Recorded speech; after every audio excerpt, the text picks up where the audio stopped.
Well, SpongeBob, you got legs and feet again. We had to say goodbye to our friend, Lieutenant Dan. I brined this chicken and I'm gonna try to spatchcock it. I have never done this before, so I'm really interested to see how this is gonna go. I'm gonna go ahead and take you on a journey with me, and I watched a video with the bearded butchers doing this. Let me see, it gets separated across the skin there.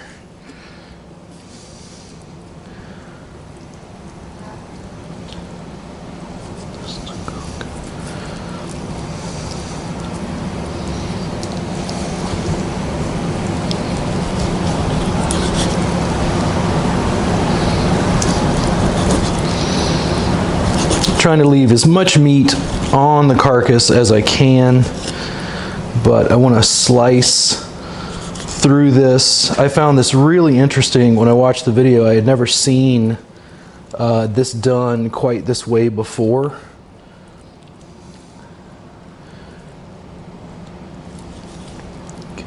And if I butcher it, well, it's the first chance, or first try.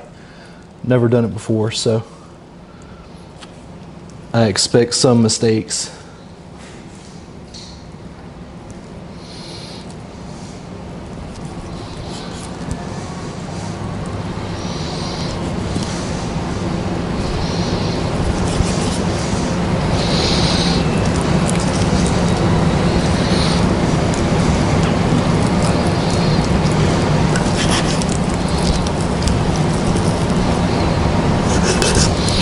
This knife is sharp enough to castrate a gnat, as I jokingly tell people. So you got to be really careful with this as you go. Now I brined this bird because I have not done this before, and I absolutely did not want this to dry out. That's one of my worst things about chicken, I think. Nothing is worse than if it just dries out. There we go. That little oyster right there is a little difficult to get around. Let's see if I can keep going. Right around, right around.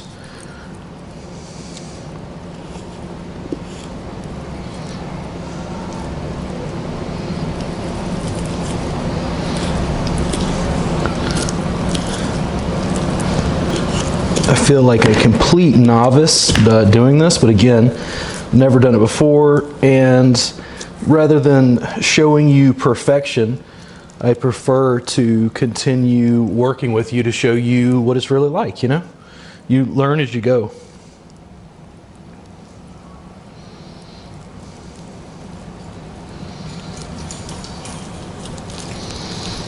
Tier, none of this chicken is for you.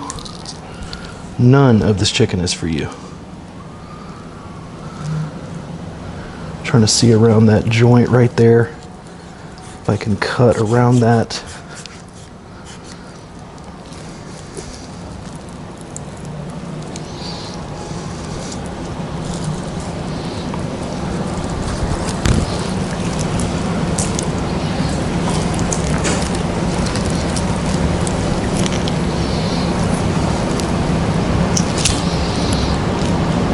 I think I'm making it around that joint.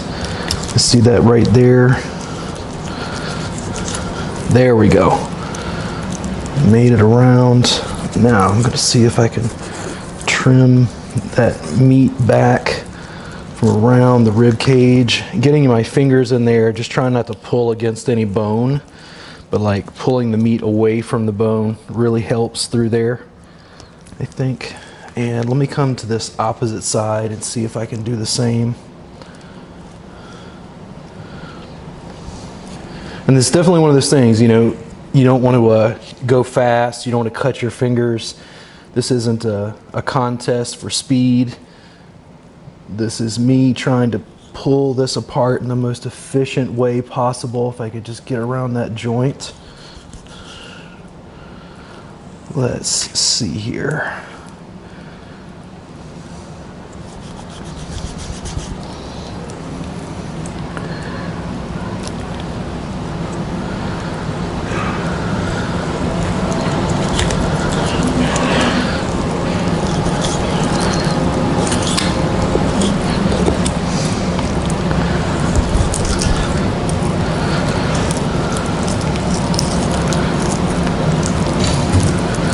around that thigh bone.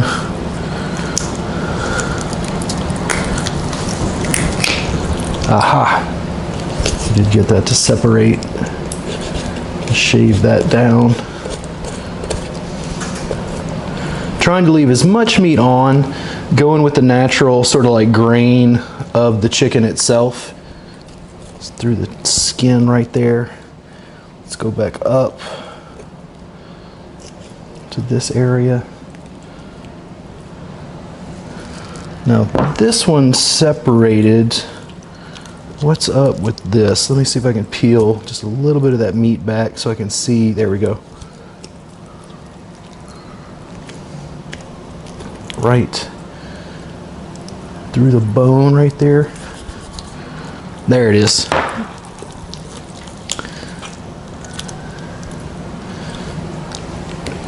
You can cut some of that sinew right there. There we go.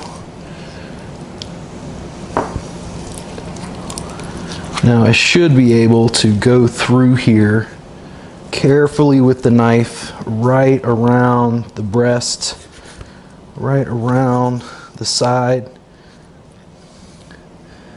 It seems like a whole lot of work, but I think once you've done this a bunch of times, it would be much easier to do. And almost on this side, let's see here. I gotta crack the wishbone and pull. There's some skin. There we go. And there we go. And holy moly, that is most cleaned off like bird. Let's see right here. Got to be careful when you're working the knife around towards you. Just go slow. Like I said, this isn't a race. Now let me see. Right through there. Got to detach that portion. There we go. Got to cut through some of that sinew.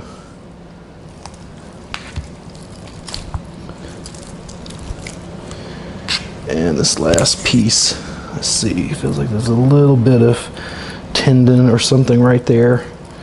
Let me see, right there.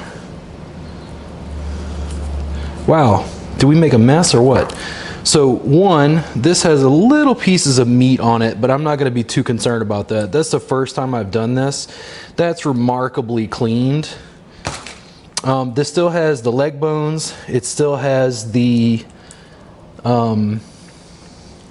wing bones, and it's got some of the fat there that I'm just going to keep on there. The thing that I'm concerned about cooking this way on the grill is I'm afraid it's going to dry out. But we got the wing bones right there, we got the leg bones, and we got that main carcass out of there. This piece broke right here. I see this. I think I'm going to cut down through the breast, through the center right here. I just want to make sure to get that out. You can slice right along. And this is what I was saying about, like, you know, basic cleanup. Like, this isn't a speed race. I don't want you to do this and like hurt yourself doing something new that we've not done before. There we go. Got that piece out, and there's still just a little bit down here. I'm gonna have to go super slow to be able to slice that out and not lose a knuckle. So I think that is pretty good. There's a little bit of a bone right there that almost nicked me. I'm gonna see if I can pull that out. That's just part of the wishbone, I think. If I can slice around some of the meat here to get that out. I don't mind the leg bone, and I found as I was deboning chickens for various things, I actually preferred to leave the legs and the wings alone. Got that. A little nick on my finger there, but not too bad. If you have little bits of whatever, some silver skin, some other chicken meat, the hanging, I just put that inside. That's probably gonna fall off as we cook, but we've cracked that breastbone, and here's what we wind up with. You wind up with an entire deboned, other than the legs and the wings, to go on the grilled chicken. That is the first time I have ever spatchcocked a bird. That is going to be super, super interesting to see how that turns out. And I'm going to go ahead and clean up all of this, the spine and the carcass. This is not being thrown away. This is being saved for stock, just like we usually do. I'm going to go ahead and clean up this and the knife. Cleaning as you go, to me, is a big part of the process. You don't want to leave a huge mess. You want to be able to enjoy grilling and hanging out. And I find it's very soothing and relaxing, almost meditative, to cook, take my time. And I'm going to clean that knife immediately and put that away so it can dry. Okay, we've already got this here. I'm going to leave that there for now. We're going to deal with the chicken itself. I had my reading glasses on so I could see up close. I didn't want to be in a situation where I couldn't quite see what my fingers were doing when I was down on the chicken there.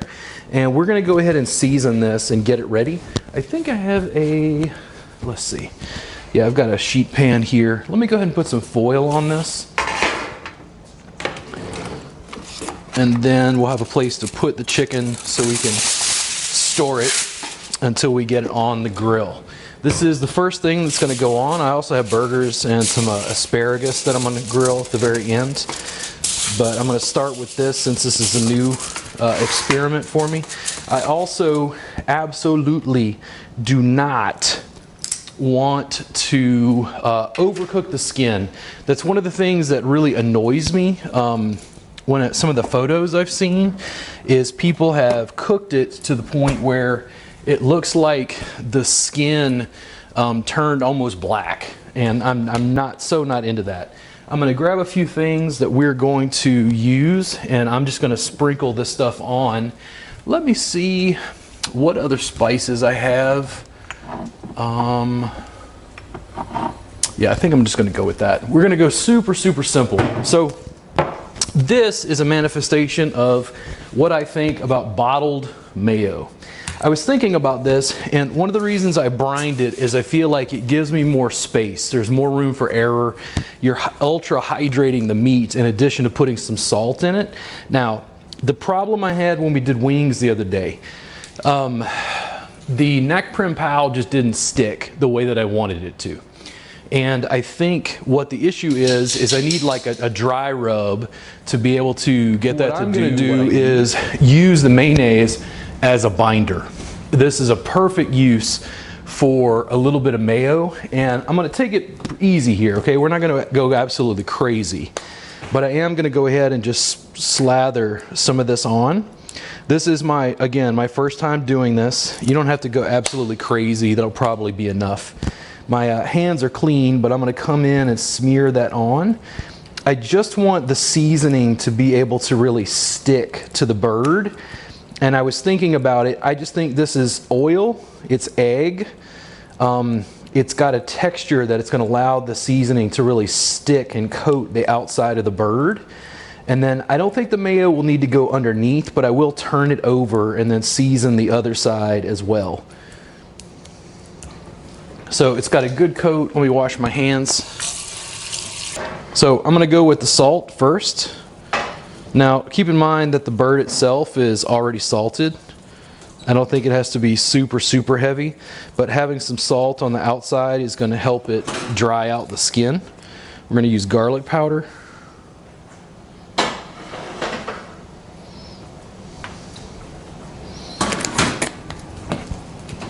A little bit of onion powder.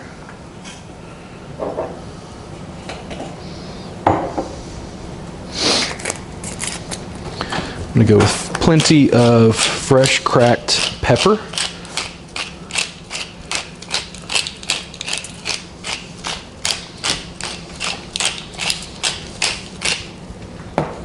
And then, what do you think, CC? Some smoked paprika? This doesn't have a little thing to sprinkle it around, so just got to put it in my palm and go the rough route. So I don't want enough to cause any heat. It's just smoked paprika. It's going to give it a little bit of flavor, and I think that's going to work. I'm gonna flip this over into the tray, and then I'm gonna spice the other side. There we go. It doesn't have to be quite as heavily seasoned on this side. I don't think it's necessarily going to benefit from having mayo on this side. I think it's just going to mostly drip off. All right, that looks like we have a good coat all around.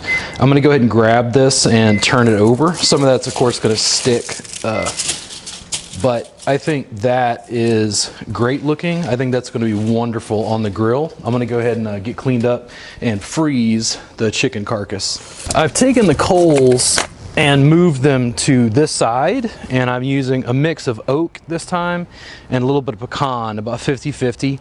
I'm trying to keep the coals on one side because I'm not trying to just grill this. I'm trying to cook it slowly and let it get some smoke. I'm gonna put the leg side towards the coals because I'm not as worried about the edges of the bone. I don't want the breast to overcook, and this is probably gonna be on here for an hour or two, something like that. I'm just gonna have to eyeball it to see. I don't have a meat thermometer, so we're gonna go ahead and put this on. The coals are over this direction. I'm gonna move the chicken onto this side, and then we're gonna cover it. You're gonna see. Again, having never done this before, super excited. Let me get it over to this edge here. There we go. So it's not direct heat, it's very much indirect. I'm gonna go ahead and wipe my hands off and cover this guy, and we're just gonna let it sit. I'm gonna monitor the temperature through the gauge there. We're gonna let that sit for just a minute. I wanna see what it looks like. We'll get the all that cleaned up. Temperature slowly, there we go. Smoke starting to come through. I just want to start that off and see what temperature it gets up to. It's about 150 right now. It's probably going to get to 200, 250, somewhere in there. It really depends on the coals. If you need more heat, you can add some, but I definitely wanted it indirect. And if I turn it just a little bit this way, I think the smoke has to travel like up and over the bird, so we'll leave it like that and go ahead and start that process. The burgers are ready. They just have to be covered and like taken out whenever this is done. The asparagus is something we'll do right at the end just to give them a little bit of sear. All right, we have reached that time. That is correct. Oh, that's the best part of the whole grill. I didn't want to do this while I was messing with the chicken, like having mayonnaise and raw chicken on my hand. I had to clean up, wash my hands good, make sure this was all ready.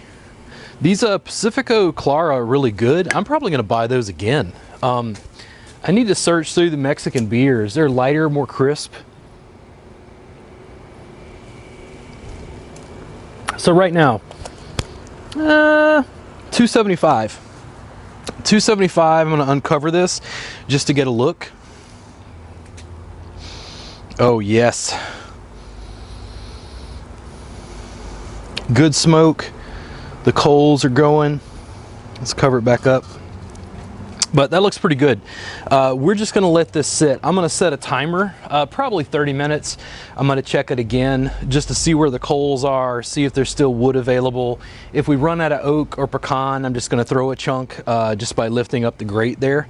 But it looks like it's got a good temperature. I'm just gonna let that sit. And I don't mind that it's a little higher in the beginning. It's actually edging up closer to 300. But it might have just like flamed up a little bit because of the extra oxygen. But we got good smoke. We're just gonna leave it be. All right guys, we got much higher temperatures. You can start to see what I didn't want, this darker coloration on the edges here, but it's okay. This is the first time. I put another chunk of oak in there and it's heating up, man. It was getting to like 350 ish. I'm gonna go ahead and cover it up again. Let me see if I can get the edges there. That oak is good and going. I want to go ahead and cover that up and try to, you know, regulate the oxygen flow. I just don't want it to have so much that it continues to like overcook. I want some temperature, but I'm gonna let it keep going at least another 30 minutes. I just want to see, there we go. I want to see some smoke start to come out of there and go ahead and just let this keep going. The temperature is about 275 right now. I'm gonna monitor that and then we'll see. Some of the coals have died out. It was a really robust start with the lighter fluid today. I've also got some other charcoal that I need to buy a chimney for. I'm going to try various methods and you'll learn with me as we go. I also want to price shop and see how much the charcoal is compared to the natural stuff, to like the Kingsford, just to see, you know, what the difference is. There we go. So some good smoke coming out. Temperature is a little bit closer to 300. Let me give it just a minute. Beer was super tasty. And a little bit of blackness on the edge. Oh, okay, we'll work at it. We're still learning how to regulate like temperature through here. And I'm trying to think, if I turned it around and the heat just goes up, would that actually cool it down a little bit faster? This also doesn't form a super tight seal, so more airflow gets through there. But it's new for your grill. Couple of things about the burgers. We're just over 200 degrees. It's about 225. That extra wood, those wood chunks have lit and they're really smoking. So the hot side, I heard somebody call it two zones, like the hot zone and the not so hot zone. So two things about the burgers. I always find, for some reason, if I prep them in advance, when I added the eggs, the onion powder, garlic powder, white pepper, this time not black, and some sea salt. When I add those two eggs, it's liquidy at first, but I just knead it with my fists and really work those eggs through. I don't know why it improves the texture, but it always seems better to me, and it's stretching the meat. If you want to add breadcrumbs, it's perfectly legitimate. It's going to soak up with that 80-20 ground beef. It's going to soak up more of the fat, so it's going to hold on to that. When I make the patties in advance and put them in a fridge on a sheet pan, they just seem to hold better. They always seem to form like a better patty than if I did it fresh. I don't know exactly why that is, but it always seems like it's easier, and as part of like the mise en place, like a way of like prepping what you're doing, it just makes it easier to get everything together. I've moved these around, just rotating them from the hot side to the less hot side, just to regulate the temperature there, because I don't want them to just excessively char, a little bit the way the skin on the chicken did. But these are good. When I do those in advance, they work better. And then you want to rotate these around from like direct or indirect heat. You just don't want to overdo it. And I've got a good enough temperature. I'm going to leave this again for about another 10 minutes and then check it. We're going to take a look here. I think some of these are going to be ready to come off. We're right at 200 degrees. Those are looking mighty fine. This one I set to the side because it didn't need to cook more. These are probably good and toasty. Yeah, on that opposite side. There we go. It's got some color, but it's not burnt.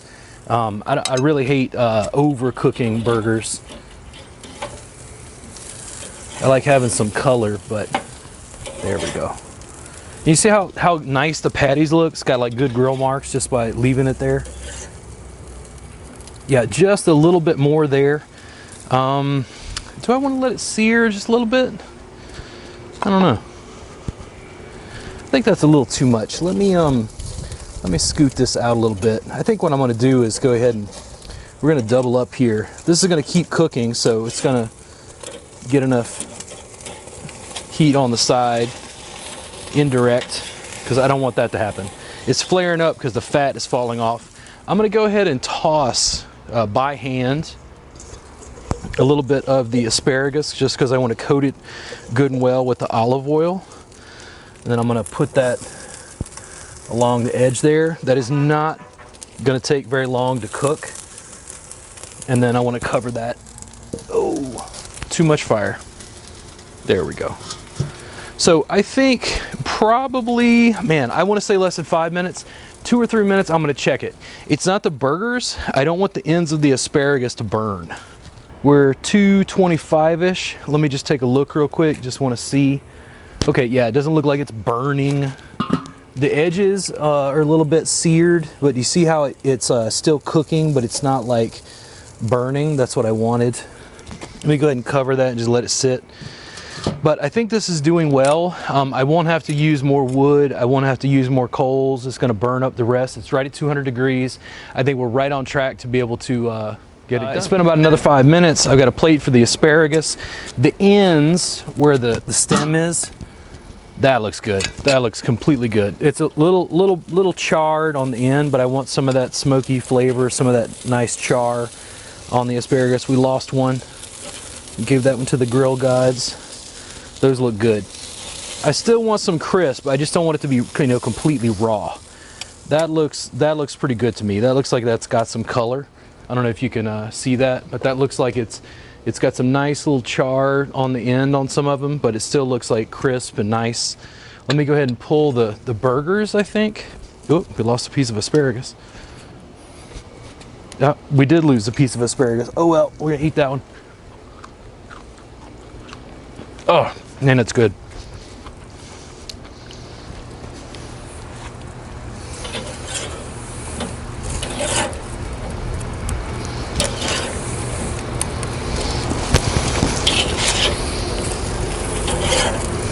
I'm gonna put them just a little bit direct, just for a second, just to get a little bit of char on the outside. They're not undercooked. I think the temperature has been high enough that it's cooked, you know, fully. But I want to see if it gets just a little color on the edge. Just a little bit at the end.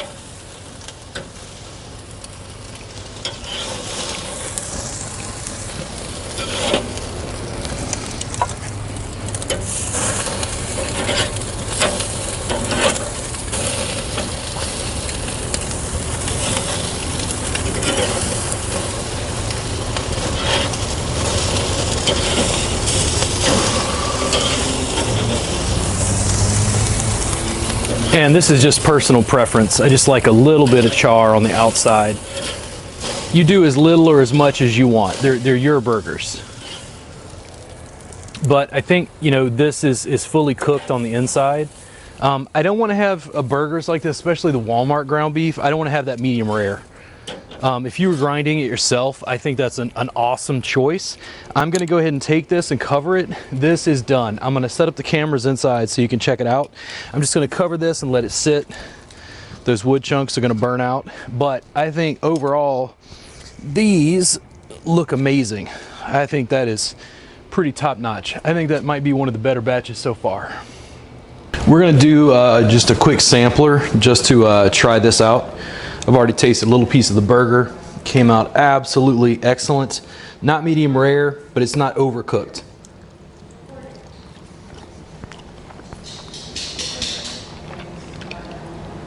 Pecan and oak. I think that may be the best batch so far, but it's mainly because it's not so seared on the outside that it detracts from the flavor. Still moist. Asparagus, still crisp.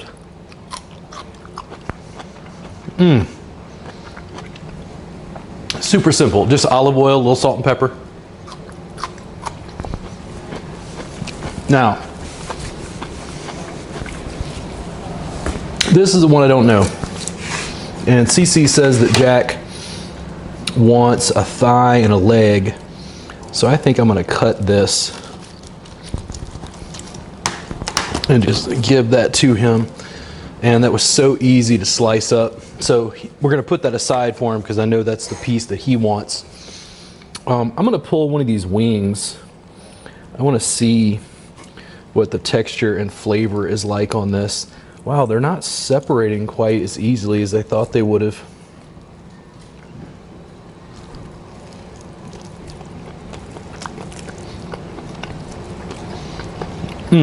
Super smoky. Chicken this way is not something I've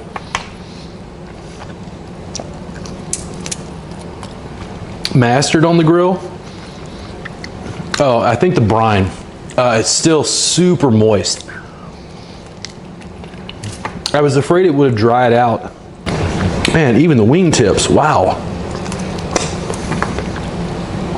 Super great. Let me wash my hands real quick. Or at least just rinse them.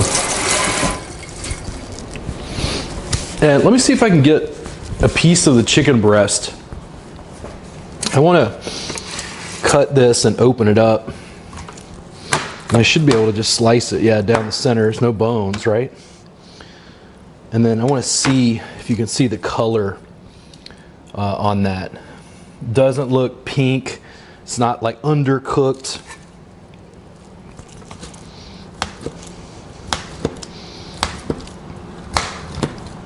Man, now I see why people cook turkeys this way.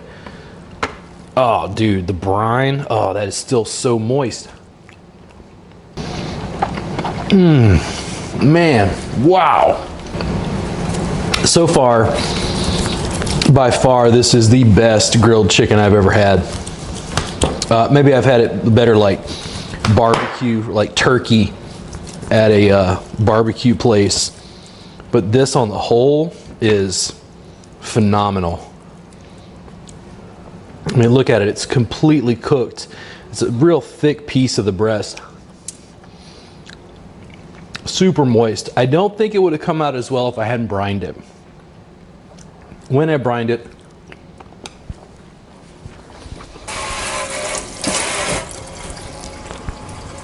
it was about 2 cups of kosher salt in water. I submerged it in a Tramontina, like 12-quart stock pot, the one chicken.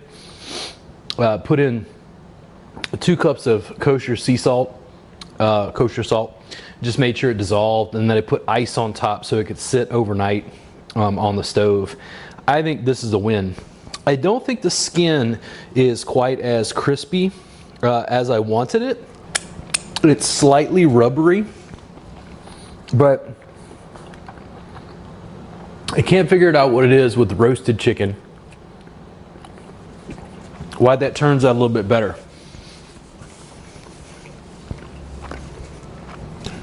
I can totally see why people do turkeys this way.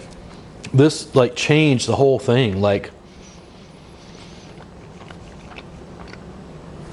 because it's grilled, it's not smoked. I didn't leave it on for, you know, more than a couple of hours essentially.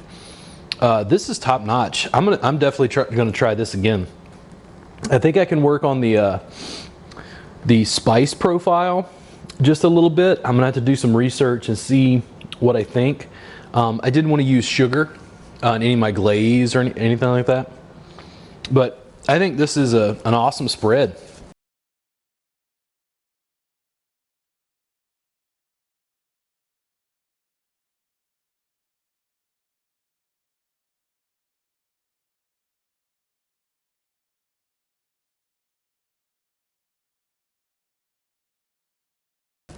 This is one of the better ones. I hope you guys enjoyed it. If you have any questions, just write it down below. I'll be happy to chat with you, and thank you for tuning in for New Free Grill.